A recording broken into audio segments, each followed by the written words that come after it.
Bismillahirrahmanirrahim. Saudaraku seiman, kita coba akan lengkapkan bahasan ini dengan kisah-kisah bagaimana orang salafus salih dulu yang pernah berbuat dosa lalu mereka bertaubat, ya.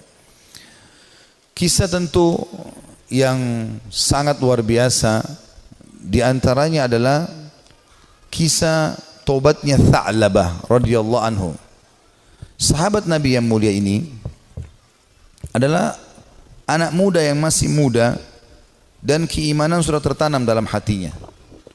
Zaman dulu orang tidak punya kamar mandi dalam rumah, maka orang kalau mau pergi ke WC ataupun mau mandi, maka biasanya orang pergi ke padang pasir. Satu waktu Tha'labah radhiyallahu anhu ini keluar, kemudian dia ke padang pasir, lewat, bukan sengaja, lewat. Rupanya dia melewati sebuah tempat mandi tapi untuk seorang wanita Ansar, wanita dari Madinah, ya.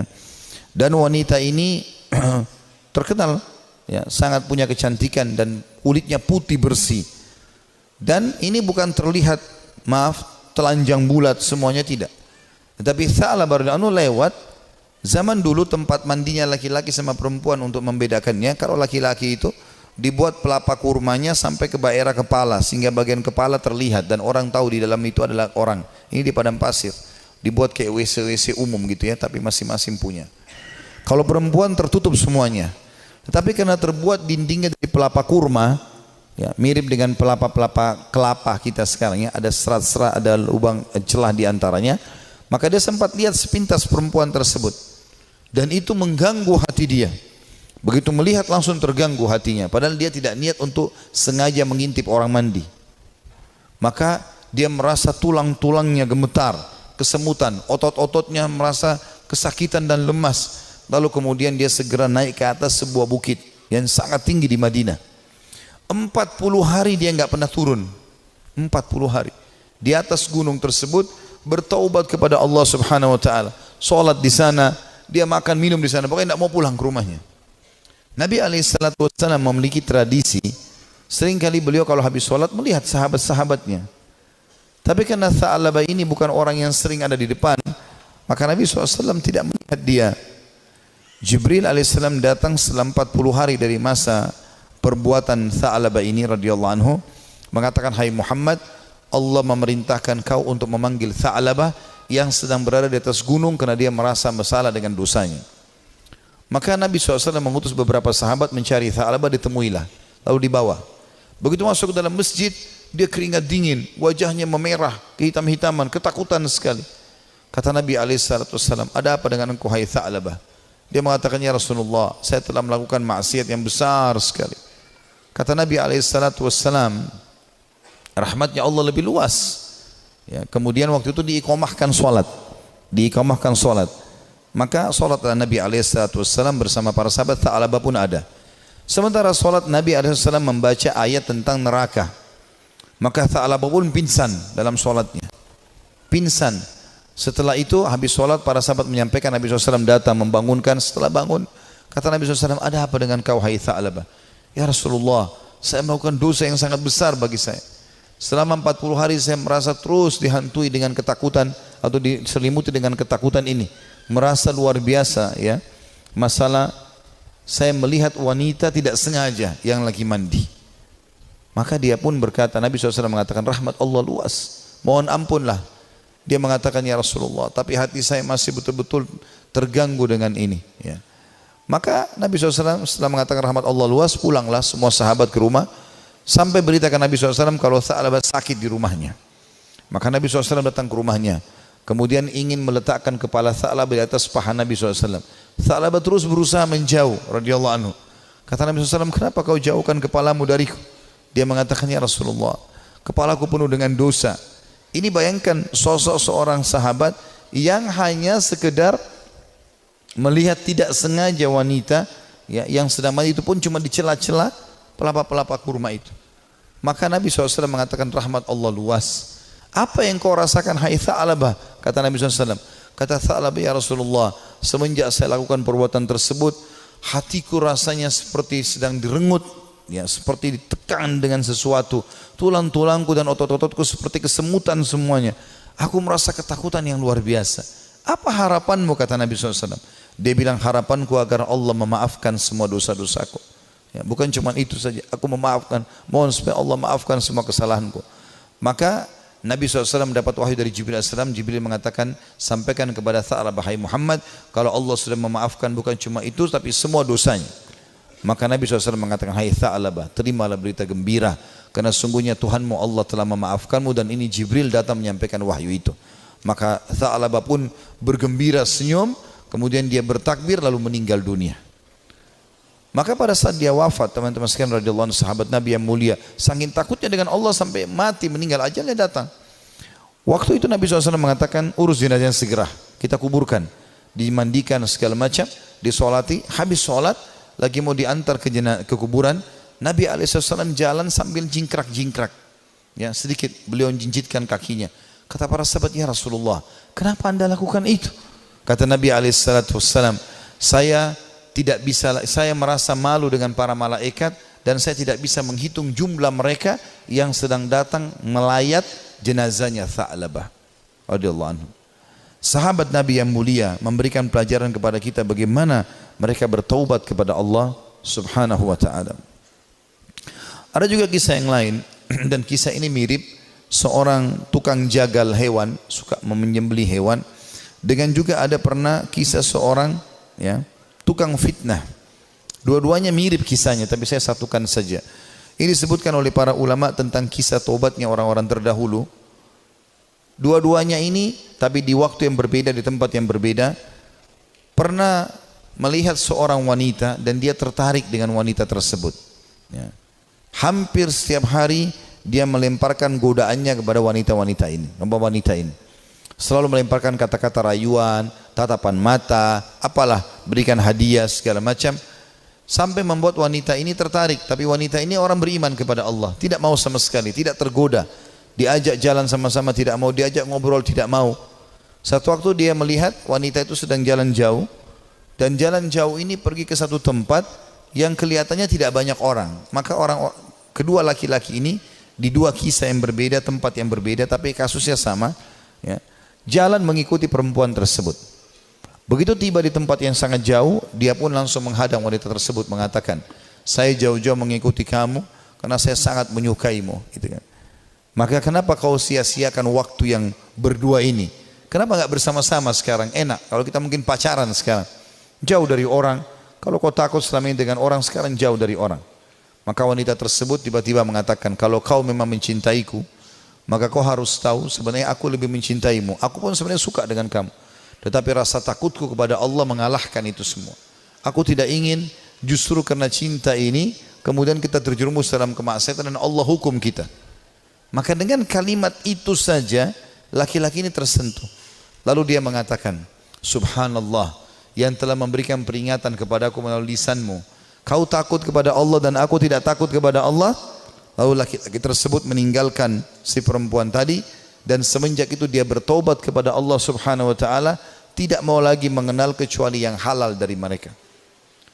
Seorang salafus saleh yang lain yang luar biasa, dia karena takutnya dengan fitnah wanita, maka dia mengatakan, ya Allah, jadikanlah seluruh wanita yang tidak halal bagiku, ya, tidak ada perbedaan, atau hilangkan syahwatku dari seluruh wanita yang tidak halal bagiku.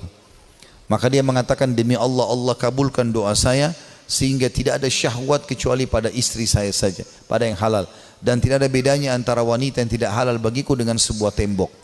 Artinya betul-betul mereka ingin menjaga diri dari perbuatan yang salah. Dinukil kisah yang lain seorang anak muda. Ini kenapa saya sebutkan banyak kisah anak muda, karena memang anak-anak muda yang banyak terjerumus dalam kemaksiatan, karena mereka punya potensi, energi, ya, banyak sekali kesempatan, dan ingin tahu sesuatu itu lebih besar daripada orang yang sudah berumur. Walaupun memang orang berumur pun bisa terjadi, tapi umumnya orang kalau sudah tua khawatir berbuat dosa.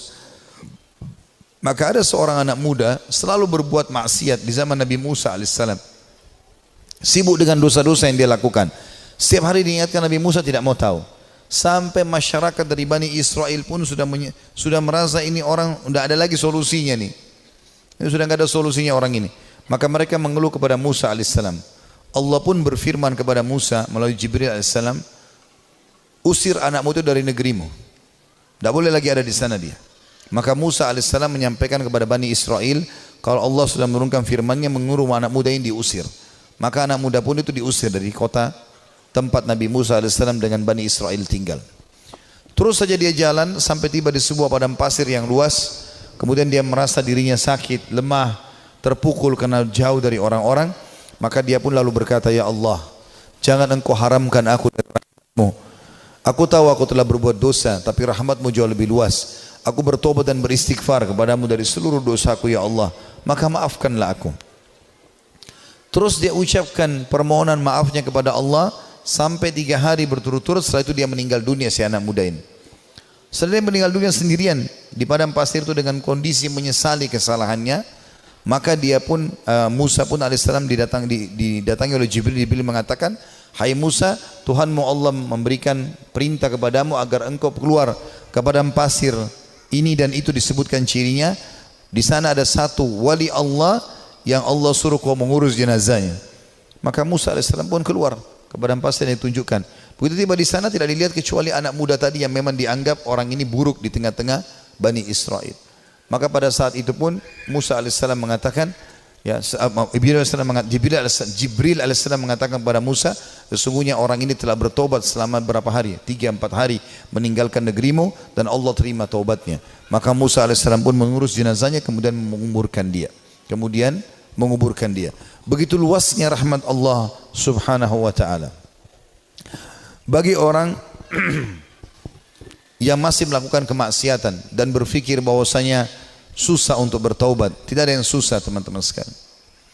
Kita akan kisahkan sekarang seorang tokoh tabi'in yang masyhur, Fudail bin Iyad rahimahullah. Orang ini sangat unik ceritanya, karena dulunya dia adalah perampok jalanan. Saking mahirnya dia mencuri dan merampok sampai dia tidak butuh tim, sendirian. Dikatakan dalam kisah ini, Fudail bin Iyad sendirian, tidak butuh orang-orang lain untuk membantunya. Dan setiap kali ada kafilah mau lewat di tempat Fudail, pasti mereka ketakutan, lebih takut daripada melewati tempat yang lain, karena Fudail bunuh, ambil hartanya, gak ada toleransi. Dan dia satu orang bisa mengalahkan sekian banyak orang dalam duel dan berperang. Sampai satu waktu ada satu kafilah, satu malam Fudail bin Iyad lagi nunggu-nunggu, ya, ada mangsa yang lewat, dia ingin mengambil dan merampok dari mereka. Di tengah jalan subhanallah, atau pas lagi nunggu ada kafilah yang lewat, bukan tengah jalan, ada kafilah yang lewat. Kemudian kafilah ini berbicara satu sama yang lain dan Fudail mendengarkan. Jangan kita lewat jalan sini karena ada Fudail bin Iyad, nanti dia akan mengganggu kita, ya, dan tidak bisa kita selamat dari dia. Bagaimana dengan keadaan keluarga dan harta kita? Dengan kalimat ini yang didengar oleh Fudail, Fudail mengatakan, begitu takutnya manusia padaku, gitu kan. Maka dia pun mengatakan, mulai hari ini ya Allah, aku berjanji aku tidak akan pernah mengganggu orang lain lagi. Dalam riwayat yang lain, Fudail lalu keluar, lalu menemui mereka, lalu mengatakan, akulah Fudail bin Iyad yang kalian sebutkan tadi. Dan karena perkataan kalian tadi, aku merasa aku telah menakut-nakuti manusia. Maka dengan itu aku akan berhenti dan tobat dan kalian akan jadi saksi.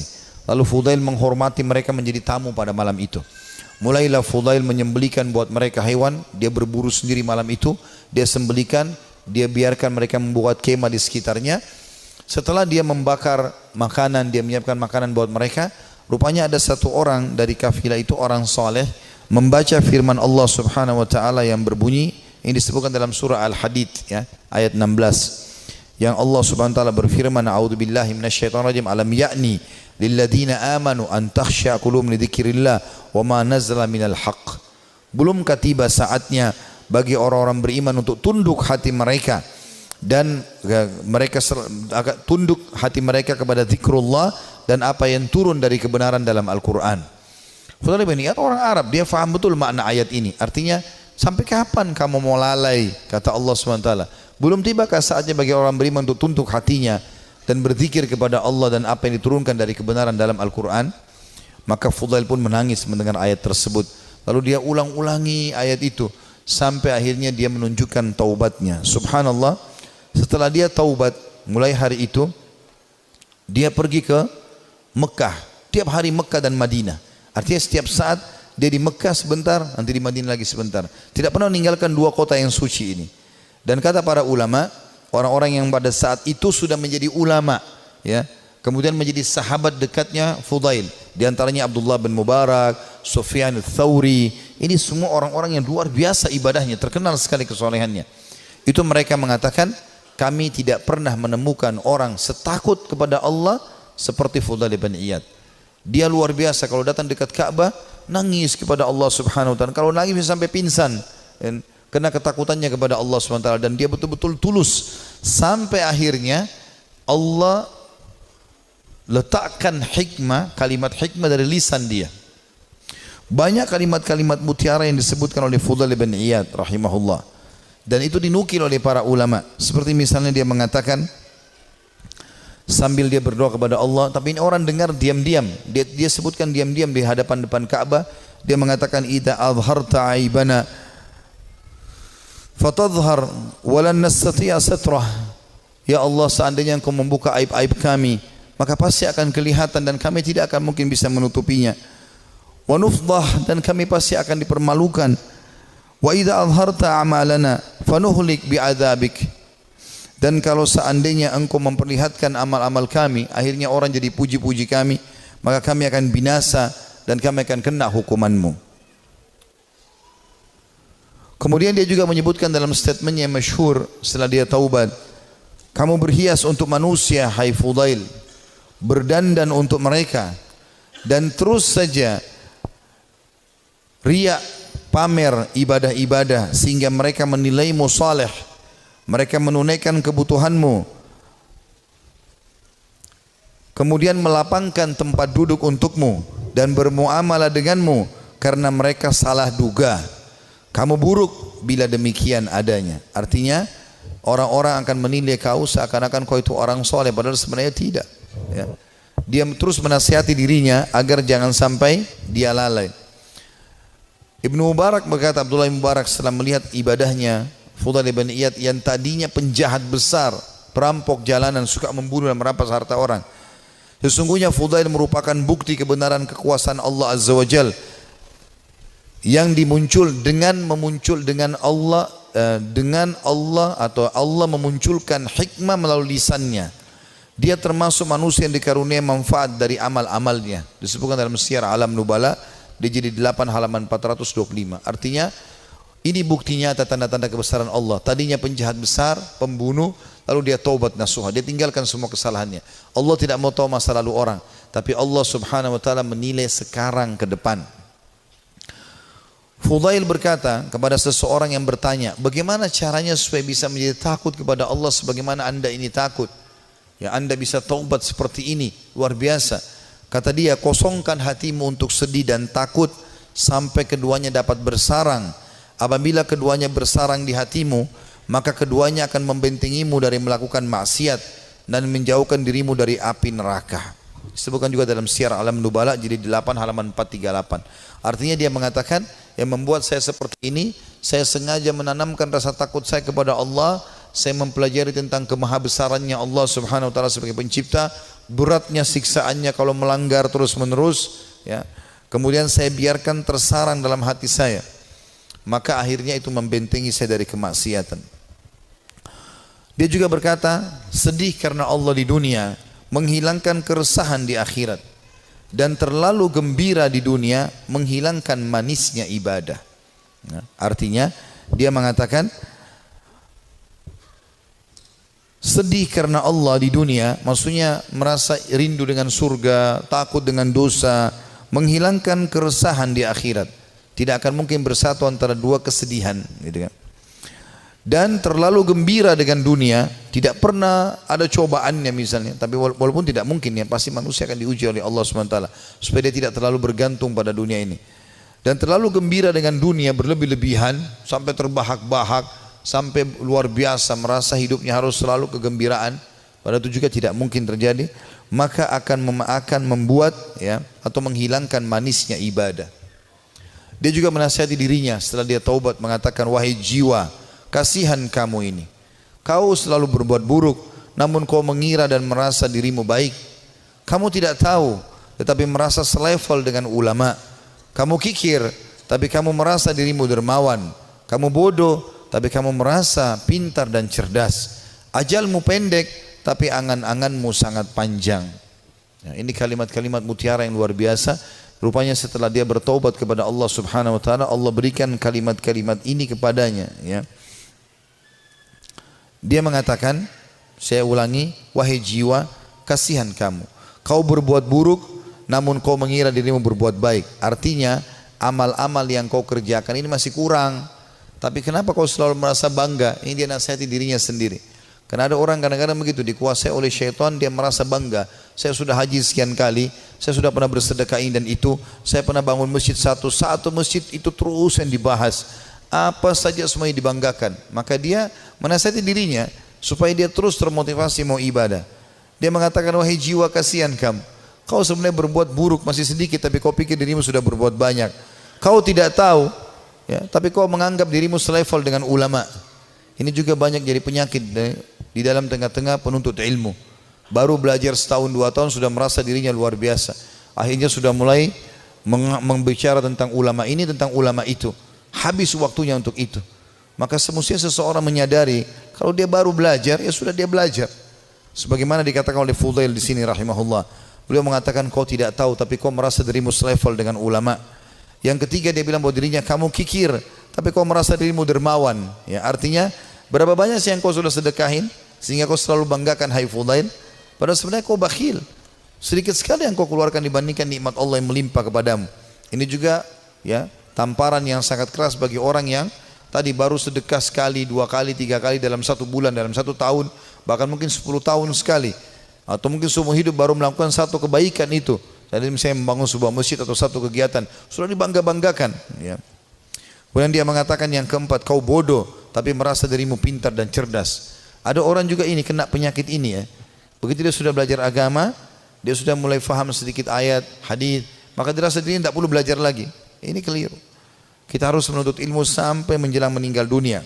Dan beliau mengatakan, ajalmu pendek tapi angan-anganmu sangat panjang. Artinya banyak angan-angan yang kau bangun tapi sebenarnya semuanya itu mengganggu hidupmu. Juga dia berkata, Fudail rahimahullah, manusia paling berdusta adalah mereka yang mengulangi perbuatan dosa yang pernah dilakukannya. Manusia yang paling dusta adalah manusia yang mengulangi apa yang pernah dia lakukan dulu. Manusia yang paling bodoh, jadi kalau dia pernah buat dosa dia ulangi lagi, berarti dia manusia paling dusta. Karena dia sudah tahu salah tapi kenapa dia lakukan. Lalu dia mengatakan manusia paling bodoh adalah manusia yang memperlihatkan amal kebaikannya. Kalau ada manusia yang mau dinilai paling bodoh adalah orang yang suka pamer-pamer amalnya. Ya, saya ini lakukan, saya sudah haji sekian kali, saya sudah bangun masjid ini dan itu, saya sudah begini dan begitu. Dia banggakan amalnya. Itu manusia yang paling bodoh. Karena hilang semua pahalanya dengan dia riya. Lalu dia mengatakan manusia yang paling dekat dengan Allah yang paling takut kepadanya. Ini juga statementnya mirip dengan apa yang dikatakan oleh sebagian ulama yang membuat Umar bin Khattab radhiyallahu anhu yang mendapatkan kemuliaan sabda Nabi SAW, wahai Ibnu Khattab, kalau kau lewat di sebuah lembah, syaitan melihat kau lewat di lembah itu, maka dia akan mencari lembah yang lain karena takut bertemu denganmu. Kata ulama, syaitan takut dengan Umar bin Khattab padahal Umar enggak melihatnya. Bertemu dengan Umar aja syaitan cari tempat lain. Jadi jangankan menggoda, jadi dia bahkan menghindar dari Umar padahal Umar tidak melihatnya. Karena rasa takutnya Allah SWT kepada Allah. Karena rasa takutnya Umar bin Khattab kepada Allah Subhanahu wa taala. Jadi siapa yang takut kepada Allah, Allah akan buat, ya, seluruh makhluk takut kepadanya. Dan siapa yang tunduk kepada Allah, Allah juga tundukkan makhluk kepadanya. Ya, semua itu siapa yang cinta kepada Allah, Allah akan buat makhluk cinta kepadanya dan seterusnya. Juga kata beliau, manusia tidak akan sempurna sehingga agamanya mampu mengalahkan nafsunya, dan manusia tidak akan binasa sehingga nafsunya mengalahkan agamanya. Ini statement yang mulia. Beliau mengatakan kalimat ini penting untuk digarisbawahi teman-teman sekalian. Manusia tidak akan sempurna sehingga agamanya mampu mengalahkan nafsunya. Artinya ilmu yang dia pelajari itu menjadi patokan dan pegangan hidupnya sehingga nafsunya diawasi oleh ilmunya. Karena ilmu agama itu mengawasi kita. Ilmu agama mengawasi kita. Kalau kita belajar agama, ilmu kita sudah halal haramnya Allah seperti bodyguard. Kita mau makan, mau minum, mau mencari pendapatan, mau bergaul, agama akan mengatakan itu boleh atau tidak boleh. Maka orang yang sempurna adalah orang yang justru ilmu agamanya itu bisa mengontrol hawa nafsunya. Dan sebaliknya, orang yang binasa adalah orang yang nafsunya mengalahkan agamanya. Jadi dia pun tahu agama tapi tetap saja dikalahkan oleh agamanya sendiri. Dan ini semua adalah hal mendasar yang perlu digarisbawahi dari nasihat yang mulia. Ini kita bisa, ini sebagian kecil ya, banyak sekali statementnya, hampir semua buku tentang tazkiyatun nafs, ya, pensucian jiwa, tentang zuhud, ya, menginginkan akhirat, gitu kan, daripada dunia, masalah keimanan, ya, masalah penyesalan, itu selalu ada statementnya Fudail bin Iyad. Padahal tadinya dia ini seorang penjahat besar, tapi bagaimana Allah Subhanahu Wa Taala memberikan kepada dia karunia dengan taubatnya yang luar biasa nasuha. Allah memberikan kata-kata mutiara dari lisannya. Dia juga mengatakan, Az-Zahabi berkata, ditanya kepada Fudail, apa itu zuhud? Apa itu zuhud? Mendahulukan akhirat dari dunia. Dia mengatakan banyak qanaah. Qanaah artinya merasa puas, ya, dengan apa yang telah Allah berikan. Itu namanya zuhud, kata beliau.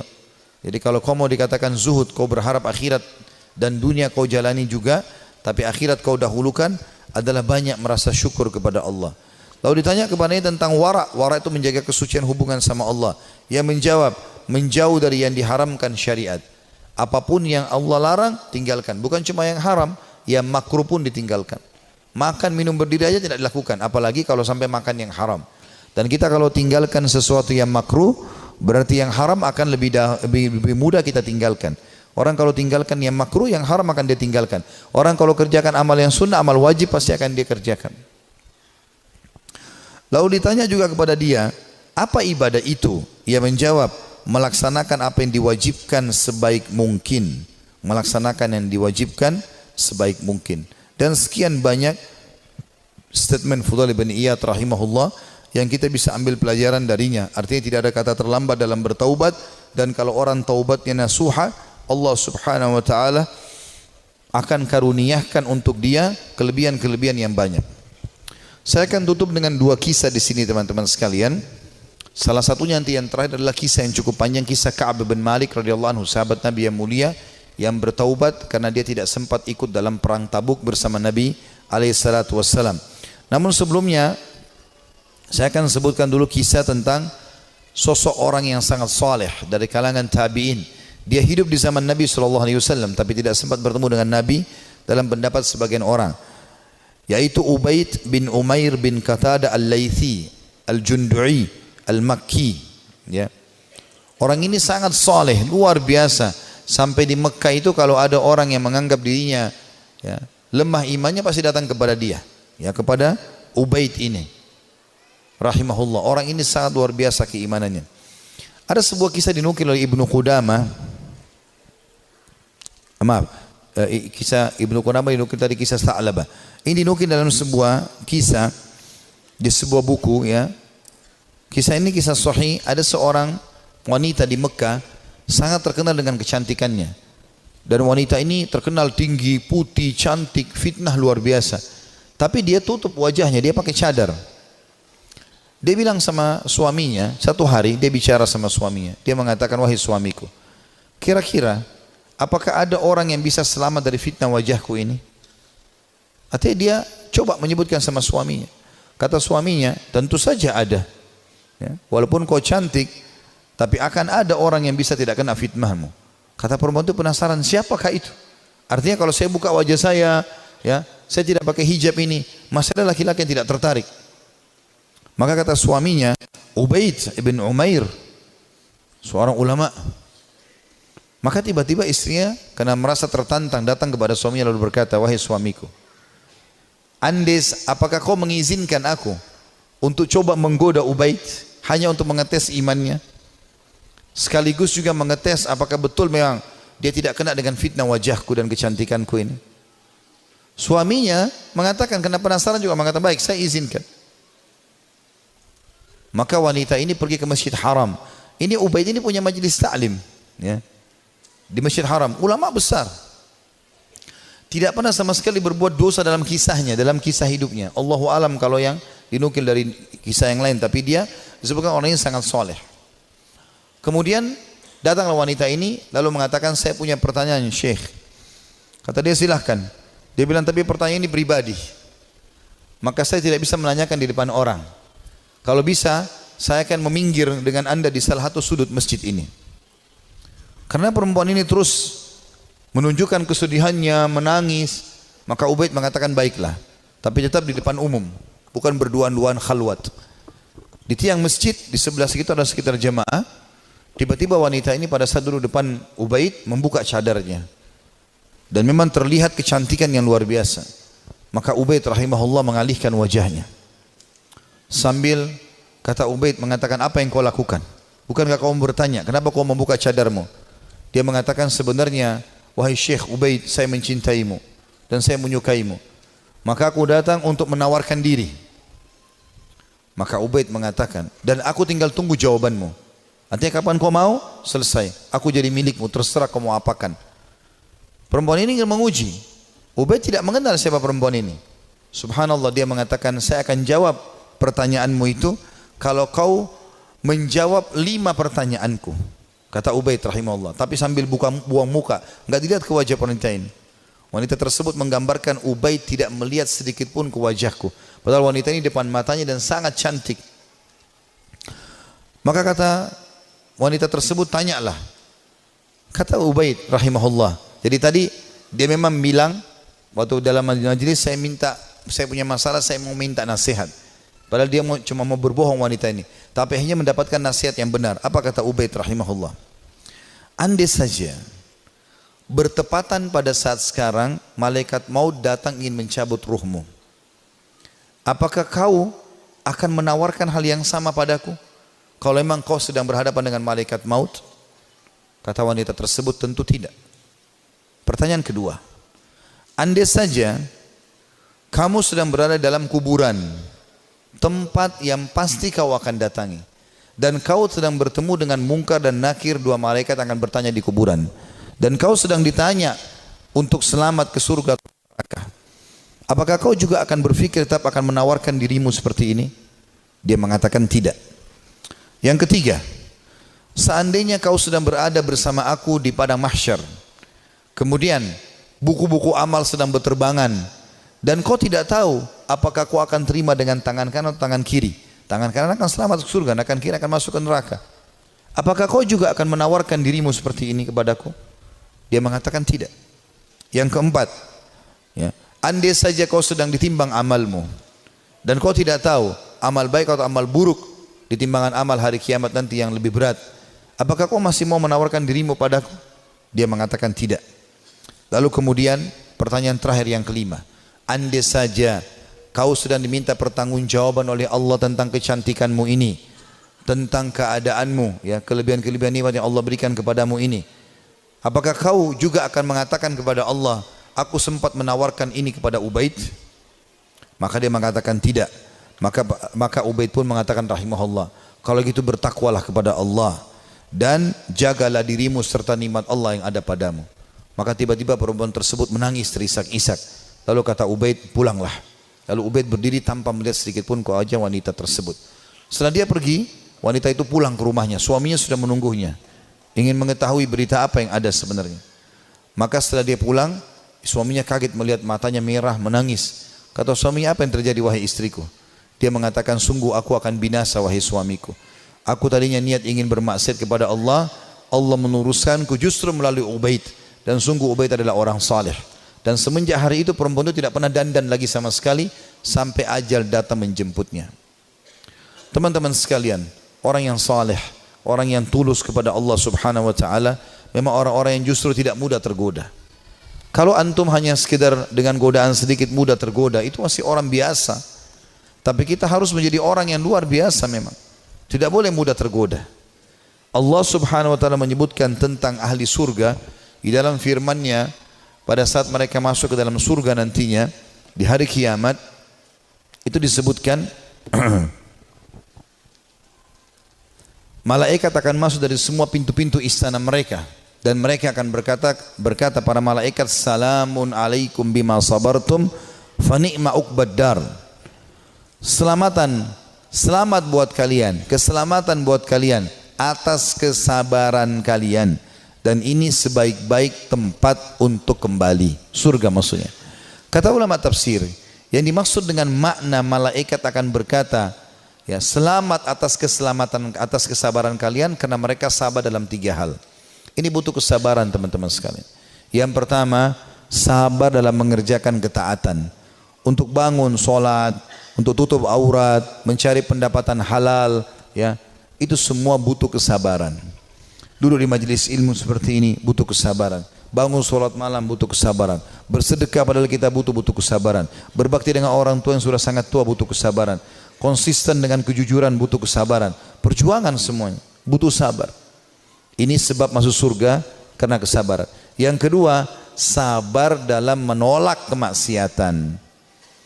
Jadi semua kita di sini yang hadir punya peluang berzina, punya peluang berbohong, punya peluang melakukan semua dosa. Bukankah sekarang di zaman kita fitnahnya sangat besar? Di handphone kita bisa masuk penawaran zina dengan sangat mudah. Bukankah sangat mudah kita untuk riba, menipu, mencuri, apa saja? Tapi subhanallah butuh kesabaran. Sabar dalam meninggalkan kemaksiatan. Sabar. Dan kata ulama, beda pahalanya antara orang yang meninggalkan maksiat karena dia tidak punya peluang.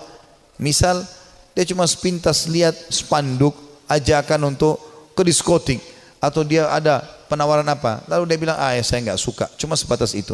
Beda pahalanya dengan orang yang sedang bergejolak godaan yang luar biasa. Jadi misalnya memang lagi ada lawan jenis yang mengganggu dia, kemudian dia bergejolak juga ingin mengikuti hawa nafsunya, itu beda pahalanya. Nabi Yusuf alaihissalam waktu digoda oleh wanita istri raja yang ratu Mesir, itu Allah mengatakan, walaqad hamma bihi wa hamma biha laula ar-ra'a burhana rabbi. Ya. Yusuf sudah cenderung sama perempuan itu cenderung pada Yusuf. Artinya Nabi Yusuf alaihissalam manusiawi, tapi beliau coba berusaha menghindar, sabar, menghindar terus sampai akhirnya Allah SWT berikan tanda-tandanya, akhirnya selamat dari godaan tersebut, gitu kan. Artinya kesabaran di sini butuh ekstra pada saat ada peluang untuk berbuat dosa itu. Dan yang ketiga, sabar dengan cobaan harian. Sabar dengan cobaan harian. Izinkan saya teman-teman sekalian kita tutup dengan ini insyaallah, ya, kisah tentang Ka'ab bin Malik radhiyallahu anhu. Dan kisah ini adalah kisah yang sangat unik dari seorang sahabat Nabi yang taubat nasuha dari dosanya. Tapi kisah ini memang cukup panjang, saya akan bacakan, ya. Dia mengatakan dalam riwayat Bukhari, dalam riwayat yang sahih, aku tidak pernah tertinggal, kata Ka'ab bin Malik, dari Rasulullah SAW dalam peperangan apapun yang dipimpin oleh beliau, kecuali dalam perang Tabuk. Dan perang Tabuk ini terjadi perang terakhir Nabi SAW sebelum beliau meninggal. Setelah pembebasan kota Mekah, beliau menuju ke wilayah Tabuk, dan Tabuk ini jaraknya sangat jauh dari Madinah, dan waktu itu musim panas. Dan musim panas ini puncak-puncaknya panas, biasanya buah kurma lagi sangat bagus, ya, hasil panennya. Justru makin panas makin bagus kualitas kurma. Dia mengatakan, saya tidak pernah ketinggalan perang bersama Nabi SAW kecuali di perang Tabuk. Memang aku juga tertinggal dalam perang Badar, namun tidak ada seorang pun yang tertinggal waktu itu dicelah. Karena Rasulullah SAW dan kaum muslimin keluar untuk menghadang kafilah dagang Quraisy yang pulang dari Syam, hingga kemudian Allah mempertemukan mereka dengan musuh mereka tanpa rencana. Maksudnya perang Badar, ya. Saya tidak hadir di Badar, kata Ka'ab radhiyallahu anhu, karena memang waktu itu bukan kewajiban tapi pilihan. Cuma di perang Tabuk memang kewajiban, dan aku terlalaikan pada saat itu. Kata beliau, dan sebelumnya aku telah hadir bersama Rasulullah SAW pada malam Aqabah. Aqabah ini nama Jumrah, Jumrah Aqabah. Orang kalau haji biasa tahu masalah itu, tempat melontar Aqabah. Aqabah itu sebuah bukit yang kecil, namun bisa dinaiki oleh orang dan bisa orang merasa tinggi dari tempat itu, diistilahkan dengan Aqabah. Pada malam Aqabah, waktu Nabi SAW sebelum hijrah ke Madinah, pernah ada baiat Aqabah, janji setia di Aqabah, dan Ka'ab hadir pada saat itu. Dan sebelumnya kata beliau, aku telah hadir bersama Rasulullah SAW pada malam Aqabah sewaktu kami bersumpah setia membela Islam. Ya. Dia mengatakan, dan kehadiranku di malam itu tidak bisa digantikan dengan perang Badar. Walaupun perang Badar lebih dikenang di tengah orang-orang daripada Baiat Aqabah atau janji setia di Aqabah. Dan di antara kisah hidupku adalah ketika aku tertinggal dari Rasulullah SAW pada perang Tabuk, aku tidak pernah merasa lebih kuat dan lebih mampu daripada keadaanku ketika aku tertinggal dari perang itu. Jadi maksudnya pada saat itu aku tidak punya alasan untuk tidak ikut perang Tabuk. Waktu itu Nabi SAW mewajibkan semua laki-laki yang kuat dan tidak punya udzur. Ya. Pada saat itu aku sangat kuat, belum pernah aku sekuat itu sebelumnya. Demi Allah, aku sebelumnya tidak pernah memiliki dua kendaraan, namun di perang itu aku memilikinya. Jadi selain fisikku kuat, aku juga memiliki 2 ekor kuda. Sebelumnya belum pernah aku punya 2 ekor kuda. Jadi aku sekarang lebih baik secara ekonomi. Rasulullah SAW tidak pernah menginginkan peperangan, melainkan beliau menyembunyikan daerah sasarannya dengan mengisyaratkan seolah-olah beliau menuju yang lainnya. Hingga pada perang itu Rasulullah SAW berperang menuju Tabuk dalam musim yang sangat panas dan menghadapi perjalanan yang sangat jauh menempuh padang pasir. Dan menghadapi jumlah pasukan yang sangat besar, beliau menjelaskan kepada kaum muslimin tentang urusan mereka yang sangat serius agar mereka bersiap-siap dengan segala perbekalan mereka untuk menghadapi perang. Beliau menjelaskan kepada mereka arah mana yang hendak beliau tuju. Artinya pada saat itu Nabi SAW mewajibkan semua laki-laki, dan Nabi mengingatkan, ini yang kita datangi pasukan Romawi, jumlahnya sampai 250.000 personil. Jumlah sahabat itu sekitar 30.000 saja. Ya. Maka Nabi SAW ingatkan para sahabat waktu itu, orang-orang Islam, kata Ka'ab radhiyallahu anhu, yang bersama Rasulullah SAW sangat banyak, dan mereka tidak didaftar dalam buku induk, atau maksudnya buku induk negara. Ya. Ka'ab berkata, melanjutkan, maka hampir tidak ada yang ingin absen dari perang, kecuali dia menduga bahwa hal itu tidak akan diketahui selama tidak ada wahyu yang Allah jelaskan atau turunkan. Rasulullah SAW lalu berangkat ke perang itu ketika buah-buahan sedang masak dan pohon-pohon menjadi rindang. Ya, perlu kita ketahui penduduk Madinah, kebetulan Ka'ab juga orang Madinah, pendapatan utama mereka adalah kurma. Pendapatan utama mereka adalah kurma. Dan pada saat itu musim panas dan puncak-puncaknya kurma akan panen. Sekitar 2-3 hari lagi akan panen. Tiba-tiba Nabi SAW bilang, jihad, sekarang kita harus keluar. Maka ini ujian yang sangat luar biasa. Beliau mengatakan Rasulullah SAW berangkat pada perang itu ketika buah-buahan sedang masak dan pohon-pohon menjadi rindang. Maka aku lebih cenderung kepadanya, kepada hasil panen. Rasulullah SAW dan kaum muslimin yang bersamanya sedang berkemas-kemas, dan aku pun segera pulang untuk bersiap-siap bersama beliau. Tapi setelah aku pulang, aku tidak melakukan apa-apa. Aku berkata dalam hati, aku bisa melakukannya kapan saja aku mau.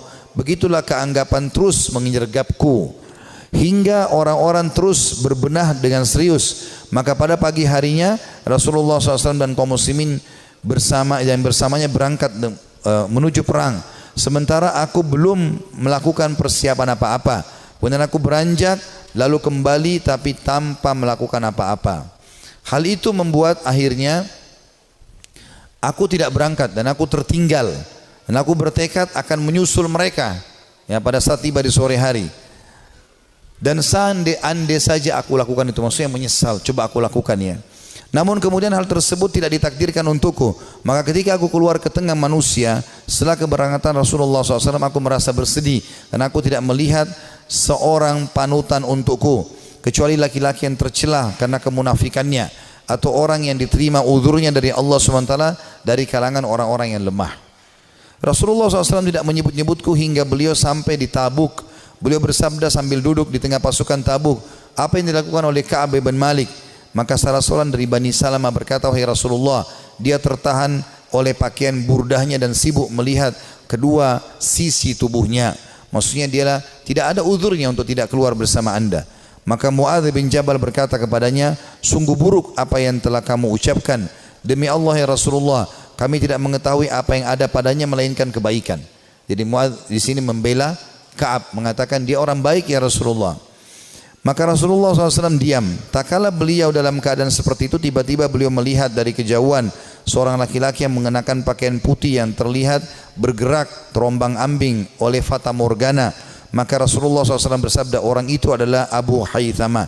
Ternyata benar dia adalah Abu Haythamah Al-Ansari, orang yang bersedekah dengan satu sak kurma ketika dicela oleh orang-orang munafik.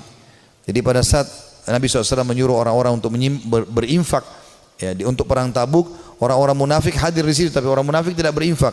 Mereka cuma mencaci maki saja. Ya.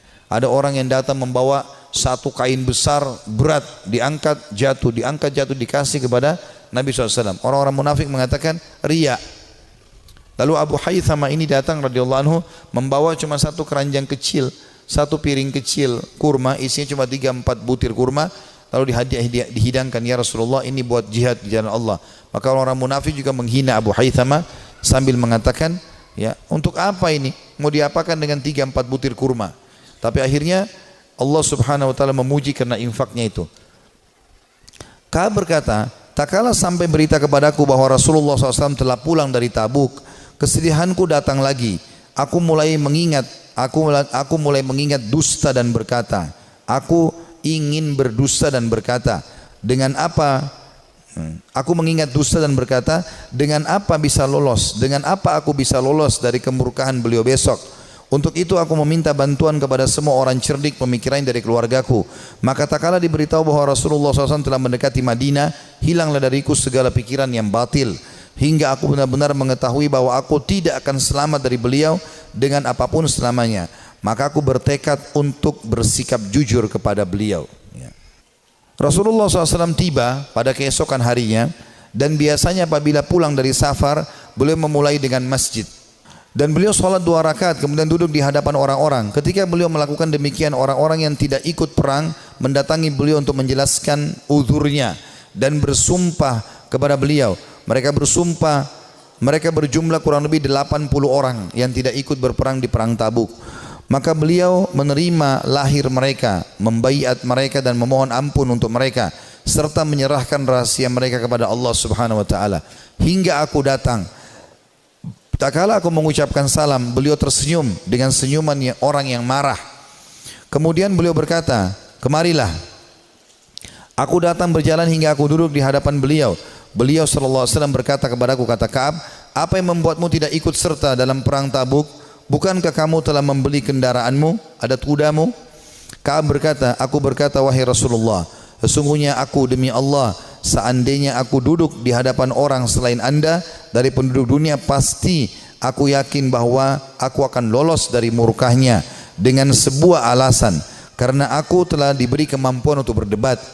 Akan tetapi demi Allah, aku benar-benar mengetahui bahwa jika hari ini aku menceritakan kepada anda juz cerita dusta yang dengannya anda bisa merelakanku, tentu tidak lama Allah pasti akan menjadikan anda murka kepadaku. Dan apabila aku menceritakan kepada anda dengan cerita yang jujur, pasti anda murka kepadaku karenanya. Sesungguhnya dengan kejujuran ini aku akan menghadap atau akan mendapatkan akibat yang baik dari Allah. Demi Allah aku tidak punya uzur. Demi Allah aku merasa tidak pernah sekuat dan sekaya daripada keadaanku sekarang pada saat aku tidak ikut Tabuk bersama anda. Maka Rasulullah SAW bersabda, adapun orang ini maka ia telah berkata jujur, maka berdirilah hingga Allah memberikan keputusan kepadamu.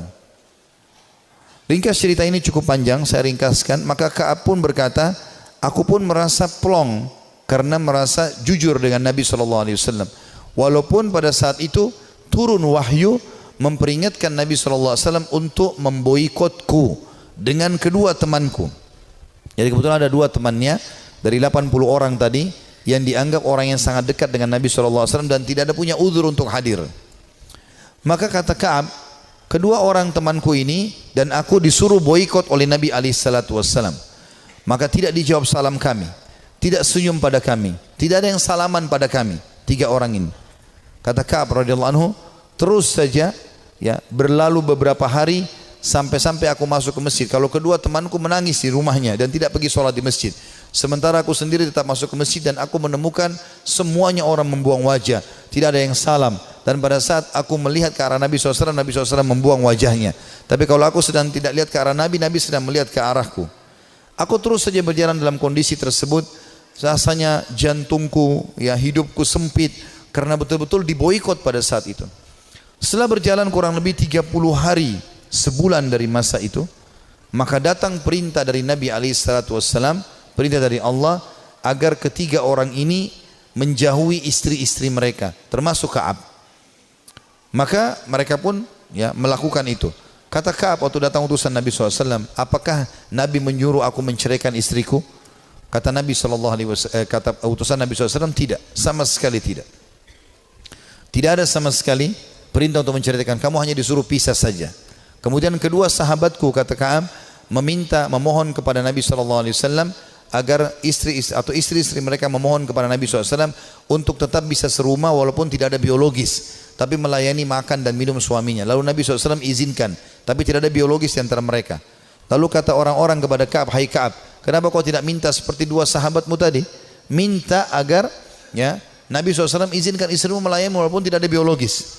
Kata dia, tidak, demi Allah, saya akan menjalani hukuman ini semaksimal mungkin supaya juga pengampunannya maksimal. Kata Ka'ab, dalam kondisi seperti itu, satu Madinah memboikot, istriku juga tidak boleh serumah denganku, maka aku menemui seseorang yang datang dari luar Madinah lalu teriak-teriak sambil mengatakan, mana Ka'ab bin Malik, mana Ka'ab bin Malik. Begitu aku melihat orang tersebut, aku mengatakan aku Ka'ab.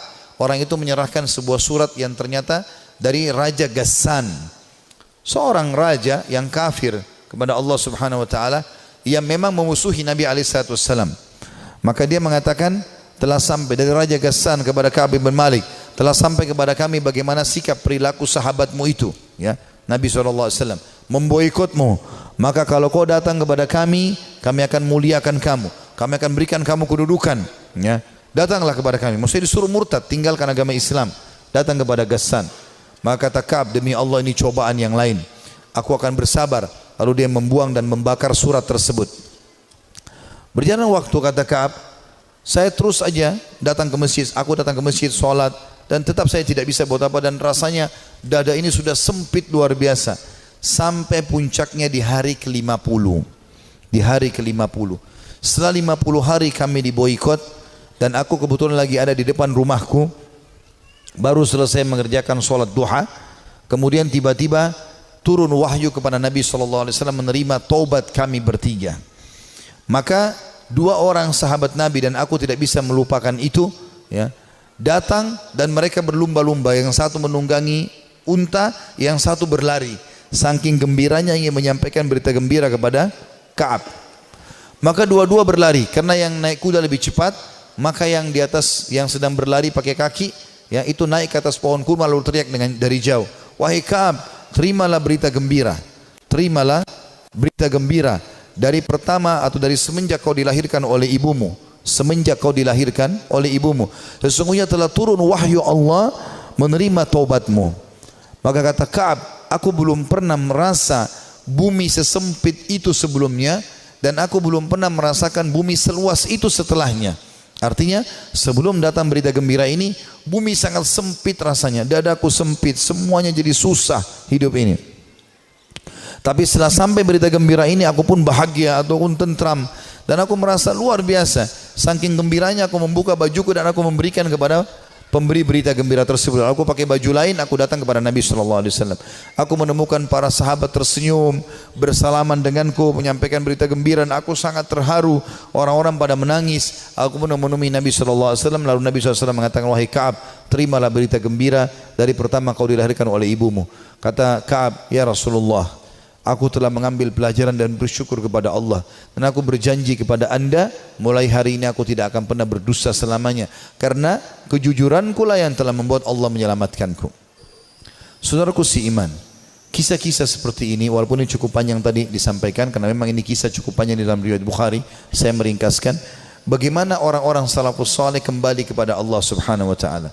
Yang paling penting, setelah kita kembali ke jalan Allah Subhanahu wa taala, sebelum ajal datang, karena kalau ajal datang kita akan menyesal, kita akan berharap solat duha yang pernah kita tinggalkan 2 rakaat kita akan lakukan, kita akan berharap kembali ke dunia senyum dengan seorang muslim lalu kita meninggal dunia, kita berharap bisa menyedekahkan seluruh harta yang kita miliki, kita berharap berbakti dengan kedua orang tua kita yang masih hidup, kita berharap bisa berbuat baik dengan tetangga, dengan masyarakat, dengan siapa saja. karena semua itu akan ada nilai pahala yang di sisi Allah Subhanahu wa taala. Sebelum itu terjadi, teman-teman sekalian, penyesalan, sekarang kesempatan kita kembali kepada Allah Subhanahu wa taala. Allah mengatakan wa anibu ila rabbikum wa aslimu lah. Tadi sudah saya bacakan dalam surah Az-Zumar. Kembalilah kalian ke jalan Tuhan kalian dan tunduklah kepadanya. Menjadi orang yang baik, orang yang patuh kepada Allah, orang yang saleh dan salehah, mulia. Dia akan makan, dia akan minum, dia akan punya jabatan, dia akan punya harta, dia akan punya pasangan yang baik seperti dia akan punya anak-anak yang baik dan soleh. Allah akan berikan kebahagiaan, dan di akhirat dia akan dapatkan juga yang terbaik. Allah janjikan surga yang luas, dia akan tinggal tunggu ajal datang saja lalu masuk ke surganya. Orang-orang yang fasik, makannya susah, ya, hidupnya susah, begitu juga dengan yang lainnya. Bahkan kalaupun ada di dunia itu adalah sifatnya tadarruj, tahapan siksaan dari Allah Subhanahu wa taala. Firaun juga makan, Namrud juga makan, dan seluruh orang yang Allah binasakan juga makan, tapi malah menjadi tadarruj atau tahapan siksa buat mereka. Mereka makin lalai, akhirnya mereka meninggal dalam keadaan kufur, dan penyesalan abadi selamanya bagi Fir'aun sampai tidak ada waktunya, dan kegembiraan bagi Musa alaihissalam sampai tidak ada waktunya. Ini semua akan kekal. Allahu a'lam. Dan ini yang kita sampaikan teman-teman sekalian, mudah-mudahan bisa diambil manfaatnya. Kalau ada benar dari Allah, kalau ada salah dari saya mohon dimaafkan. Subhanakallahumma bihamdika asyhadu an la ilaha illa anta astaghfiruka wa atubu ilaik. Wassalamualaikum warahmatullahi wabarakatuh.